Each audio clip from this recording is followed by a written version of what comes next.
Palissy, il y avait une nécessité de pouvoir déjà apporter plus de place. Deuxième objectif, regrouper la restauration maternelle et la restauration élémentaire sur un même site. C'est une seule cuisine et c'est aussi faciliter le travail des agents et donc un meilleur service de restauration pour nos élèves.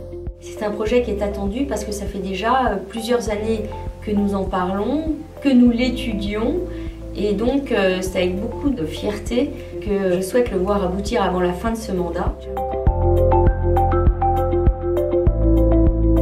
La rénovation de la place Bretten, c'est avant tout un projet destiné à faciliter l'accès au commerce dans notre centre-ville, qu'il s'agisse des commerces de la rue François Mitterrand, mais aussi justement du marché, qui est un marché qui fonctionne bien le mercredi matin et le samedi matin, et qui rayonne bien au-delà de Longjumeau. Ce projet, outre la rénovation de la place qui accueille le marché extérieur, vise aussi à proposer une nouvelle offre en matière de stationnement. Donc c'est les travaux sur la place, mais aussi l'ouverture quotidienne du parc de stationnement au-dessus du marché, ce qu'on appelle le marché couvert. Des places plus grandes, certaines dotées de bornes pour recharger les véhicules électriques, mieux éclairées, gardées grâce à des caméras de vidéoprotection et disponibles 7 jours sur 7 pour tous les Longjumellois. Donc c'est effectivement l'endroit idéal pour que justement on puisse se stationner tous les jours, à la fois sur la place ou sur le marché couvert, avec une offre qui soit lisible, ce qui n'était pas le cas aujourd'hui.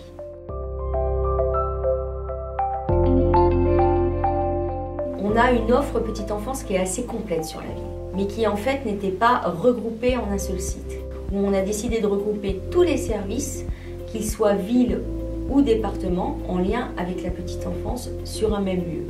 Donc c'était ça l'objectif. On va y trouver à la fois le multi-accueil, à la fois le relais d'assistante maternelle, à la fois la PMI, le centre de planification, donc tous ces services qui seront disponibles à la maison de la petite enfance rue Jules Ferry.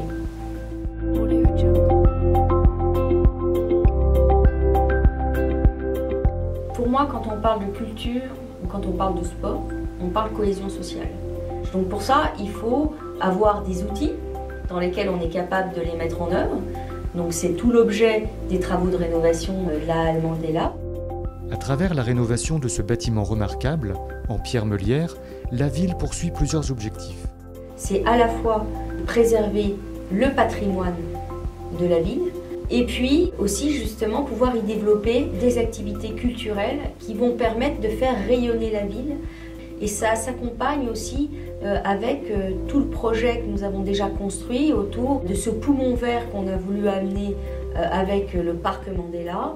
C'est le cœur de ville qui s'ouvre et qui bat pour les habitants.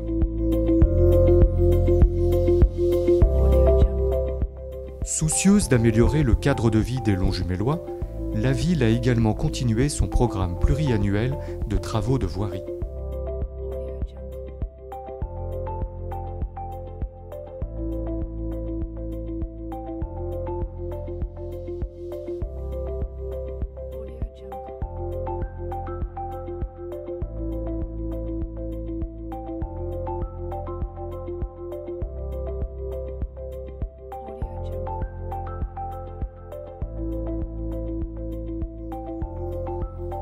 Sujet de préoccupation pour les habitants, la municipalité a fait de la sécurité et de la tranquillité un enjeu majeur de son mandat. Fait de la sécurité une de nos priorités. Ça veut dire quoi? Ça veut dire que c'est un engagement fort en termes de police municipale, avec des effectifs qu'on a doublés, avec des équipements pour les effectifs sur lesquels on a mis des moyens. Une police municipale armée, équipée de mini-caméras, qui s'est renforcée par la création d'une brigade de nuit et d'une brigade canine. Donc c'est un gros effort porté sur la police municipale et tout ça s'accompagne par un plan de développement de la vidéoprotection qui va doubler le nombre de caméras sur la ville entre 2018 et 2019. Au total, 39 nouvelles caméras supplémentaires vont compléter les 32 caméras déjà opérationnelles. Un investissement de 600 000 € pour la ville afin de préserver la sécurité et la tranquillité de ses habitants. Mais la sécurité, c'est aussi la prévention.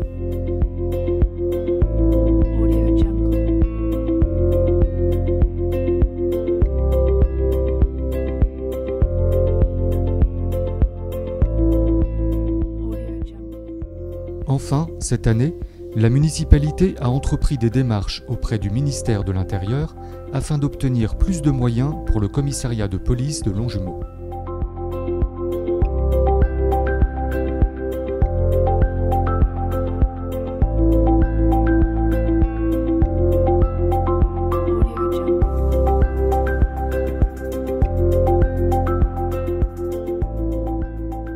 En matière de services publics, l'action sociale occupe également une place importante. En 2019, la ville va ouvrir un guichet unique de l'action sociale. Pour ce faire, le CCAS va prochainement emménager dans les anciens locaux de la CPAM qui deviendront ainsi la maison de la fraternité. Cette maison de la fraternité, elle va permettre d'accueillir toutes les personnes qui ont besoin d'un renseignement sur les meilleures conditions d'accès aux aides sociales. On va aussi pouvoir y installer une permanence de la maison départementale des solidarités. Puis bien sûr, le service de la CPAM va se maintenir. 2019 sera aussi le commencement du chantier de la cité judiciaire. En effet, Longjumeau compte sur son territoire un conseil des prud'hommes et un tribunal d'instance. Mais ce dernier souffrait depuis de nombreuses années de mauvaises conditions d'exercice de la justice. Aujourd'hui, une solution a été trouvée par la municipalité. Cette opération d'installation d'une future cité judiciaire dans l'actuel bâtiment du CCAS, ça passe effectivement par la vente du CCAS au ministère de la Justice. Dès 2021, une cité judiciaire concentrera tous les services existants à Longjumeau, là aussi sur un site unique. Mais au bout du compte, ça veut dire quoi? Ça veut dire qu'on va pouvoir garder cette justice de proximité avec son tribunal d'instance, son conseil des prud'hommes et un point d'accès au droit au sein d'un même lieu pour en constituer une vraie cité judiciaire à Longjumeau. Et c'est là l'objectif, c'est le maintien des services publics à Longjumeau.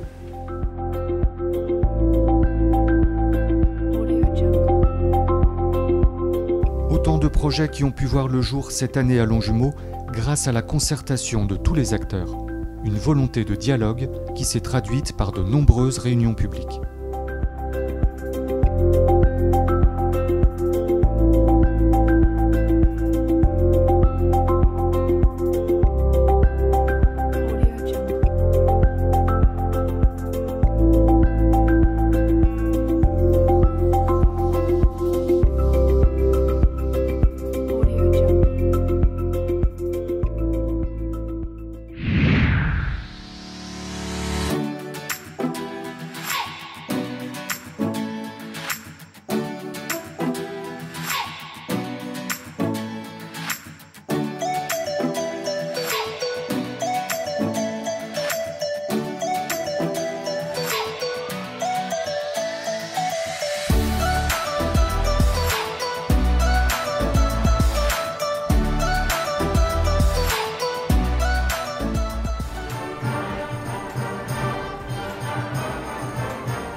Merci à tous et je vous souhaite une excellente année 2019.